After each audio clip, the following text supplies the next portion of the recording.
Hi guys, welcome back po sa ating channel. So for today's video ay ituturo ko sa inyo kung paano nga ba mag-load ng ating Surf to Sawa internet sa Converge po. Kasi marami sa atin ang nagtatanong kung mga bagong subscriber po ng S2S kung paano daw ba sila mag-load. Okay, so huwag na po nating patagalin. Let's go! Okay, so ang una po natin gagawin guys ay i-download po natin ang ito pong app na to, yung Surf to Sawa. Okay, i-download po natin yan. Ito po, yan. Ito po, yan. I-download po natin yan.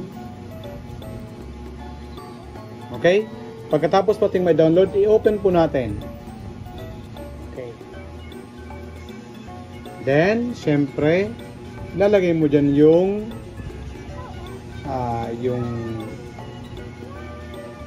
4-digit pin code mo. Ayan. Sa akin, ilagay ko na kasi yun yung ginamit ko sa pag-register kanina. Okay? So, yan po yung lalabas. Ayan. Yan po yung lalabas. Yan yung account number ko. Ito. And, usually, yung load ko ay mag-expire sa February 19. Sa 19 pa po mag-expire kasi 15 days lang yung plan na binili ko. Okay, para makapag-buy kayo ng load dito, ang gagawin po ay i-click natin yung buy load. Yun.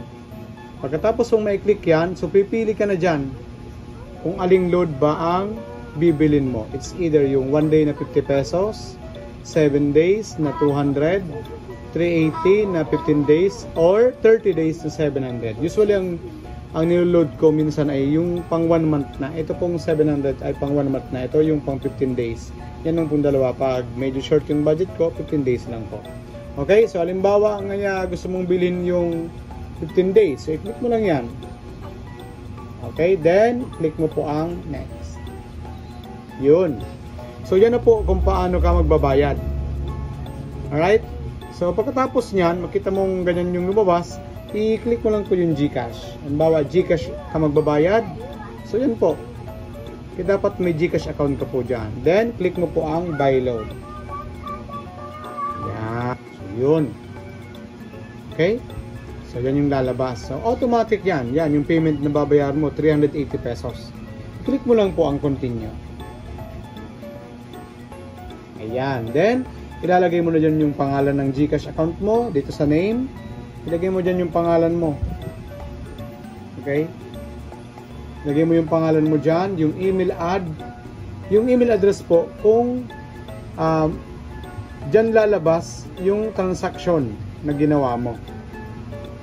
Okay? Sa email address na nakalagay po, na ilalagay mo sa dito po sa transaction na ginagawa mo. Tapos yung mobile number mo is optional. Pwedeng hindi na.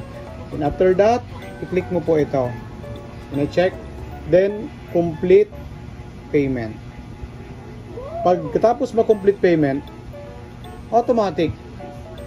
Okay? Automatic. Milalabas dyan na, you are now registered to unlimited internet valid for 15 days for 6 gadgets. So, ibig sabihin, 15 days ka na register. So, ganyan lamang po. Sana po malinaw. Kung may mga katanungan po kayo, ilagay na lang po sa comment section. Thank you and God bless.